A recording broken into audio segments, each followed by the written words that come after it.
Hello, everybody. So, if you have followed directions, you have already watched the Thug Lives of Chef do Chef's Knife with Diablo and Adam Crapster. The Adam Crapster video as well. Um, if you have not, stop the video, go watch those videos first, and then come back to this lecture. Okay. So, all right. I hope you guys found those videos interesting. I feel like anthropology is about a study of humanity, right? And if you go to like a more classically trained anthropologist, a social cultural class, they're going to show you things that are a lot of times like things that you can't really relate to, which is fine because they find those things interesting and they are insightful nonetheless. But I think that pulling examples from stuff that's happening today and kind of things that you guys can relate to is really important, especially for introductory anthropology, where you kind of, you guys are kind of figuring out what it is. Now, I can tell you all day that, uh, that race, ethnicity, and all this other stuff is socially constructed, and you can repeat it to me. But I really hope that this video will nail it home. Okay, or sorry, this lecture will nail it home. All right, so real quickly, again, this is being recorded like a week ahead of time, so just keep in mind that not all the dates are set, but when obviously this is posted, it will be set. Okay, so don't worry too much about that. But yeah, the reflection and quizzes are due. Just make sure you get them done by the due date. The midterm exam will be next week. The midterm exam, this is the tentative schedule, will be available from 7:10 to 7:11 or 7:14. Sorry, the whole week. And it'll be 20 questions multiple choice and 4 questions short answer. It shouldn't be too difficult. You have the whole period, or sorry, whole period. You have 90 minutes to complete the test, and you have 1 attempt. Okay, just check out the study guide. Yeah, I think it's pretty easy. Like if things look familiar, then you're probably okay. If things don't look familiar, then you're in trouble, or not in trouble, but you should just go back and look at it. Remember, all the answers are in the PowerPoints or they're in the lectures. So you should be good. Like you should be pretty good. Okay. Yeah. If you have any questions, just shoot me an email and I'll be sure to answer you. All right. So again, videos for class. If you haven't already watched them, please watch them. It is important that you watch them. In fact, this week we have a little more content than usual just because the videos are a little bit longer. But I think one of the advantages of online class is that you can kind of like take your time and like watch them whenever. I really like these two videos. I really like these two videos, and I'm about to share with you why. Okay, so let's talk about first of all your reaction, your responses to the videos themselves, right? So Diablo, Korean adoptee, meaning that he is his citizenship, or meaning that he came to America. Actually, sorry, Adam and Diablo are both Korean adoptees, which means they came over to America, uh, you know, to be adopted. Unfortunately, due to their tumultuous upbringings, their families did not file the adoption or the whatever that form is to make sure that they were naturalized citizens. Okay, now this is very interesting. um, so let's take it to the easiest point that we've gone over so far, which is race, ethnicity, nationality. Right. Let's talk about the easy ones. So what is their race? Right. Their race is obviously Asian. Okay. Race is completely based, like the jelly beans, on physical features. Right. So great. Now, what is their nationality? Okay. It should be pretty obvious. Their nationality is Korean, unfortunately, and that's the whole reason why they're in this messed up situation to begin with, right? Because legally speaking, they are Korean, and that's why they got deported. Okay, which is really unfortunate. Now, let's talk about their ethnicity. What is their ethnicity? What is their cultural background? Okay. Now, if you go back and you think about what does culture mean, right? Culture is the stuff that you learn, right? Not the stuff you inherit, the stuff you learn. Is anything that they've learned from a young age. Obviously, Diablo lives in Korea now. Actually, so does Adam. He's actually on a couple Korean reality shows. So it's unfortunate. I don't think he's been able to come back to America. But um, where like do they have any exposure to Korean culture? So I shouldn't say exposure. Were they taught to be Korean? No. right? Because they grew up here. Okay, so we need to let's go over this real quickly. So their race is Asian, their nationality is Korean, and their ethnicity is what? What would you put their ethnicity as? Okay, that's very complicated, right? So let's say we put their ethnicity as American. Well, Diablo's American is very different than Adam's American. You see where I'm going with this? And on top of that, a lot of my students say, "Oh, Diablo's Mexican." Oh, interesting. Do you think that if Diablo went to Mexico, he'd be able to survive? No, right? Going to Mexico for him might almost be as uncomfortable as Diablo going to Korea, right? Because yes, Diablo might be a little bit more familiar with, let's say, the food, a little bit more familiar with the culture, but he's going to stick out like a sore thumb because of his race, right? Because he's going to look Asian and he's in Mexico, right? While at least in Korea, he looks Korean, and so there's a little bit less, I don't know, hardship with that aspect of his life, right? So think about those two things, okay? So if to call Diablo ethnically American, does that really make sense, right? To call Adam ethnically American, does that make sense? To call them Korean as their nationality, does that make sense? Does to call them Asian even as a race, what are we really basing that off of? Okay, so let's take a step back and let's think about how is race, ethnicity, and nationality constructed in our minds, right? When we talk about this, it's really important when you look inside or not, or when you really think about your own actions, right? What's the first thing that pops up, right? I say Asian, boom.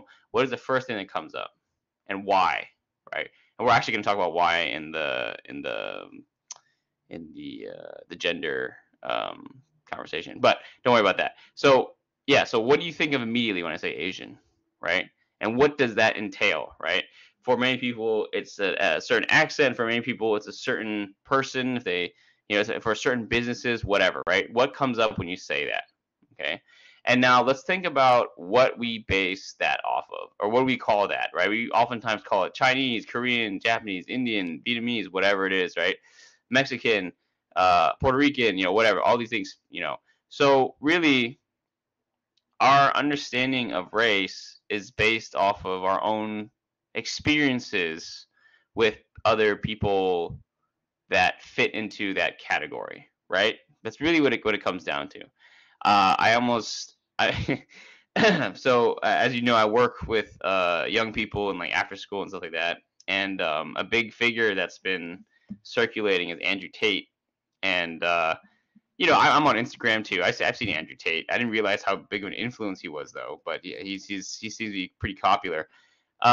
He had this one. It was just like this one meme or short video where I watched, and it was just like, have you ever seen a Chinese person work with another Chinese person, or work under another person or something like that? And the guy that was interviewing him was like, yeah, I have. He's like, oh, okay, well, but anyways, that's an impression of Chinese people that Andrew Tate has, and it's because of his own experience with Chinese people. To me, that statement is ridiculous because I myself work under not a lot of non-Chinese people, like, but personally, right? And I think that there's another meme. I don't know if he said it, but it was within the same algorithm that said, "I've never seen a pregnant Chinese person." And I'm like, dude, they're all over the freaking place, right? And I think the reason why you don't see them is because they might, take off time or have the opportunity to take off time when other people in different jobs might not. I don't know, but or maybe maybe they're just like they just think they gotta rest more when when they're pregnant. I don't know, but the main point is I've seen tons of pregnant people, but pregnant Asian people. So I just think it's very interesting that even these things exist. That it seems ridiculous to me. But on the flip side of that, you have to also understand that people might not have a lot of, exposure to Asian people. And so in that way, their reality of what Asian is based off of that. Now, that's a very obvious thing. So let's twist it a little bit and imagine all you understand about China is from Fox News or CNN. Let's twist it again. Let's say all you understand about Asia is from anime. Let's twist it again. Let's say all you understand about music is from Korea, like K-pop, BTS and stuff, right? So it's very interesting to see how these things influence our understanding of race, ethnicity, and nationality. Okay, now this is especially true with Latino populations, right? I don't like to use the word Hispanic because I don't know. It just feels like a bad categorization. But then again, these are all bad categorizations. But anyways, so when I was growing up in San Francisco, I'm very familiar with Mexican culture, right? Or at least much more familiar. Now I'm not saying that I was like Diablo, but I had a lot of Mexican friends growing up, and I went to my good friends like his niece's baptism. I would go over to the house to eat. There was a couple holidays I'd celebrate with them, and of course like Mexican food was all over where I was, and I didn't really think a lot about it at the time. I just thought there was just like another friend. But coming over here, it's completely different, right? Because who is the dominant Spanish speaking ethnicity here in the Northeast, or at least definitely in New York, right? Puerto Rican and Dominican, right? And my girlfriend is Puerto Rican. A lot of the things that they do is completely different. The food they have completely different, right? And if you were to tell me before, for example, Latinos statistically do blah blah blah blah blah. The thing that pops up in my head are the Latinos that I have experience with in the Bay Area, right? That these are Mexican Latinos, right? Which is very different from Latinos that exist out here. Okay, so it's very important to think about like, okay, where do our impressions come from? How does it form our understanding of race, ethnicity, and nationality? Okay, and it's a very important. In your head, do you actually separate race, ethnicity, and nationality? I guarantee you, for groups that you're more familiar with, you do, but for groups that you're not as familiar with, you don't. Right? Okay, like yeah, like people think black people are just black. No, it's not. Especially in New York, it's definitely not. But outside New York, you'd be surprised that impression is very relevant, right? Like over here, I realized there's Haitian immigrants. There are immigrants from the what's it called, Jamaica, of course, Trinidad. These are all different people. West Africa, they're different people that have different ways of doing things. And I have to ask myself, why did I think that they were similar in the first place? One, obviously didn't have exposure to it, but number two, they're categorized into black, period. Right?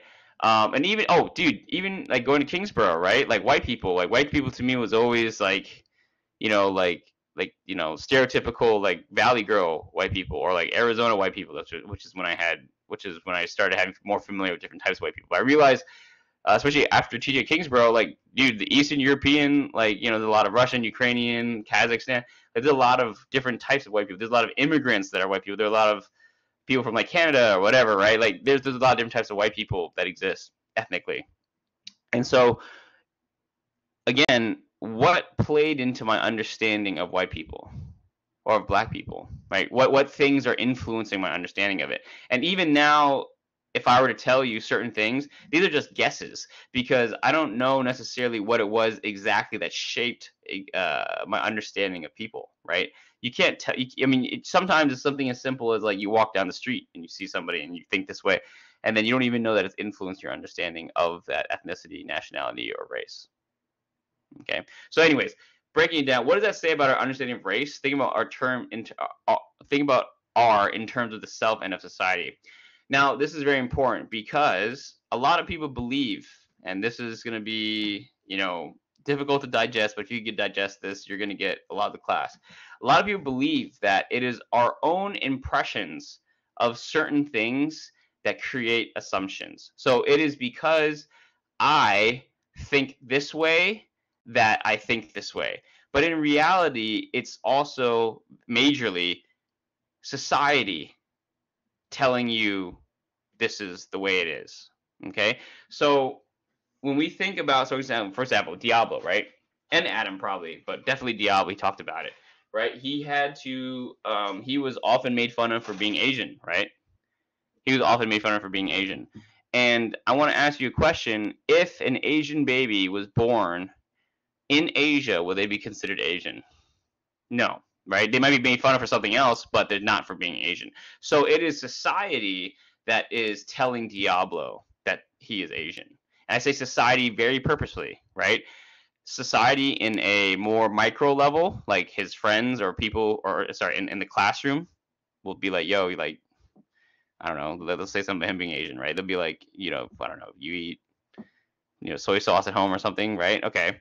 And then there's also the formal pressures from society that says he's Asian, such as when he fills out forms, or when he fills out forms, right? That's a pretty easy one. Okay.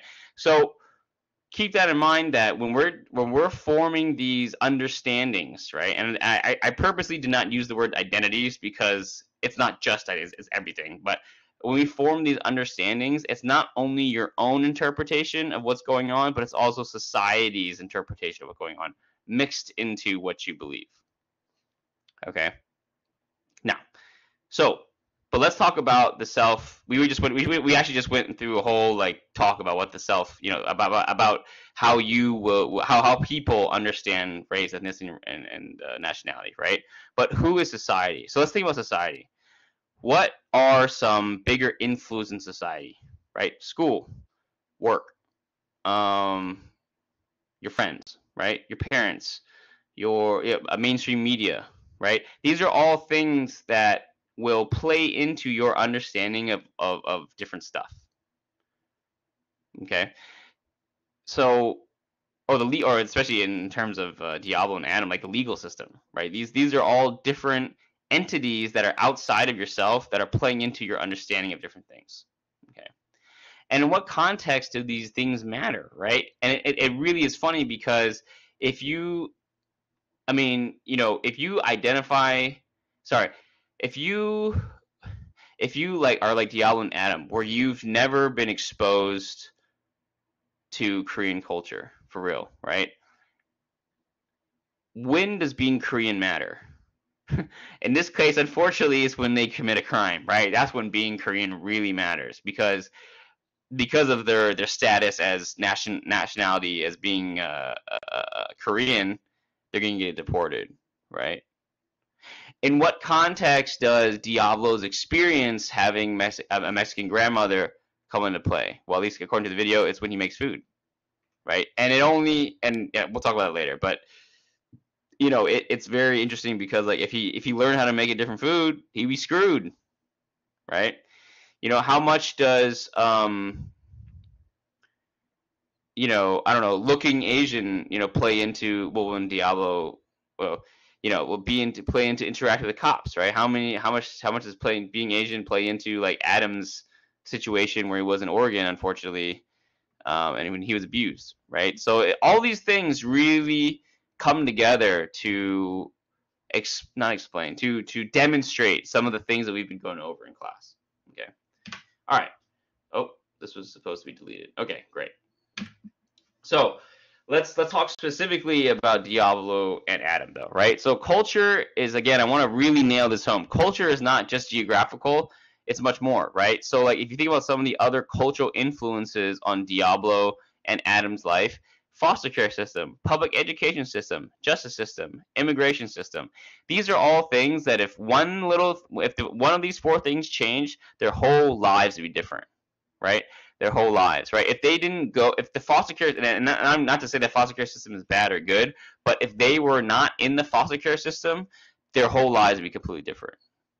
Whole lives, right? The way that that foster care operates itself is what caused Diablo and Adam to have the lives that they do, both positive and negative, right? So those are kind of the cultural frameworks that are really influencing Diablo and Adam. Public education system. So let's change one little thing. Let's say Diablo was adopted by non-Korean people, but went to a school with a bunch of Korean Americans. How would that change his future, right? Let's say Adam did not grow up with a bunch of I'm assuming suburban rural people, but instead grew up in an urban area like Los Angeles or like any other big city. Big difference in terms of how they would interact with their environment. Justice system and immigration system are kind of related because the justice system, the way that the justice system is set up, is it's meant to deport people who are, you know, who are committing certain types of crimes, right? Which again leads to this immigrant system where they get deported. Okay, so again, if one of these two things was different, then the Diablo and Adam wouldn't even be having this. Well, if they had issues, it'd be different types of issues, and that's why these four things are very important in terms of playing a role in their lives, right? Very good. All right, so people, you know, especially in class, really emphasize Diablo being Mexican or Adam being American. Are these realities? Why is it that we view them this way, right? The cultural factors in the previous slide, these four, are distinctive to the United States of America. Deportation, education, jail, foster care system only look like this in the US of A, right? So again, it is important to separate popular culture from anthropology's definition of culture. So again, I want you to really hone in on this, right? You know, being Mexican has nothing to, or not nothing. It is not the land that you're from that really defines whether or not you're Mexican, right? Sorry, not define it. I shouldn't say that. In terms of categorizing people, it's really based off of society's understanding of what things are and your understanding of what things are, right? And it is because we associate so much culture with geography that oftentimes we're missing a lot of the story, right? We're missing a lot of the important details here, right? So, for example, if I were to tell you that, you know, Diablo and Adam both were Korean adoptees, they both were abused in foster care system, and they both got deported because they committed crimes. You know, the way that I say that, it's like they're the same people. But if you watch this video, it's very different, right? Diablo is, well, we'll go over that. We'll go over that. Okay. But anyways, main point is again, you know, the cultural factors here, the most influential ones are those frameworks that we just talked about, right? Them being quote unquote Mexican or quote unquote American is really a small and not really significant role in their lives. Okay.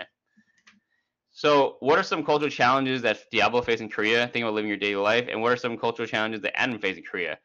Why are they different? Sorry, how are they different and why are they different, right? So, this is a big thing. I want you to really put on your thinking caps on, right? So, again, I think it's very clear that these two people are very different, right? But the issue is when we describe them, they'll be the same. Okay, so what are some big differences here? I'll talk about some obvious ones, right? Diablo went to Korea while he was young. Adam got to Puerto Korea when he was very old and very established, right? And that's the difference there. Young and old, does it really matter? Not really, but it does matter in terms of where you are in your life, right? Adam had a great business going on, and it's really sad, but ironically, because he wanted to expand his business, he needed to be a citizen. He went to get it checked. He got checked, and they flagged him, and then now he's getting deported. So basically, if he didn't want to expand his business, he wouldn't have gotten deported. It's crazy. Really sucks. Anyways, Diablo, on the other hand, was a more direct charge. I think it was drugs and stuff, right? So, you know, also Adam has a daughter and has a wife, right? Adam had an established kind of way of life in America. Diablo was not, right? And in fact, even in the video, he said Diablo was kind of looking forward to a change in scenery. Okay. Now, let's talk about some of the challenges that they face, right? I mean, like, you know, when they were in Korea, Adam in America I think he does haircutting, right? And he owns a black barbershop. He's gonna go to Korea and talk to the black expats or black residents there. They look at him and they think he's crazy, right? While on the other side of that, what skill does Diablo have to make money? He knows how to make Mexican food, let's say, right? That is very interesting because if he were to, let's say when he was younger, he learned how to make, I don't know, dumplings or something Chinese or Korean or basically not Mexican, would he have as much success in Korea opening like a Korean restaurant? Definitely not, right? So it's not, it's very peculiar that he was able to open a Mexican restaurant. It had a special need for it, right? While Adam's case, not so much. Okay, so there's a lot of differences here that really play into their lives in Korea and also their lives in general, right? Because they're just very different. Also, Diablo grew up in LA where there's a lot of it's very urban and very diverse, right? I mean, you know, there's there's like, yeah. Anyways, it's very diverse. While Adam grew up in a very, I think, very white suburban rural area. Again, very different backgrounds, right? But again, these little things play into how different their lives play out. Okay. All right. So now let's loop it all together, right? So we all have biological urges, but they're all modified by culture. I went over this, I think, 2 lectures ago, right? We all have biological urges. Whether it's using the bathroom, whether it's eating, drinking water, breathing, all these things are modified by culture, right? So it is important to think of culture as something that is comprehensive and not just focus on perceived geographical cultures. Cultural influences in our lives exist in every aspect of our life, modifying our natural urges, right? So again, the main point of this is I just want you to understand that again, race, ethnicity, and nationality are just categories that we use to put people in the boxes, which is fine. But you have to understand that those boxes are socially constructed, and so in a lot of instances, they're not going to fit well with what people are and how to define people. Okay, and then again, that's not to say that your race and ethnicity and nationality is bad, so to speak, but it is incomplete, and it is rightfully so because they are socially constructed. Just like everything that's socially constructed, it is meant for a certain thing, and if it's not for that thing, it's not going to be very good. Or no, sorry, not going to be the same. All right. Great. So that's full circle. Again, I hope you found that was interesting. I hope you find this topic a little more interesting than most. I really, personally, this is my thing. So I hope you guys liked it. Again, reflection quizzes are due. Make sure to check the due date on the assignment itself. Midterm exam will be next week. If you have any questions, just shoot me an email at raymond.fong@kbcc.cuny.edu.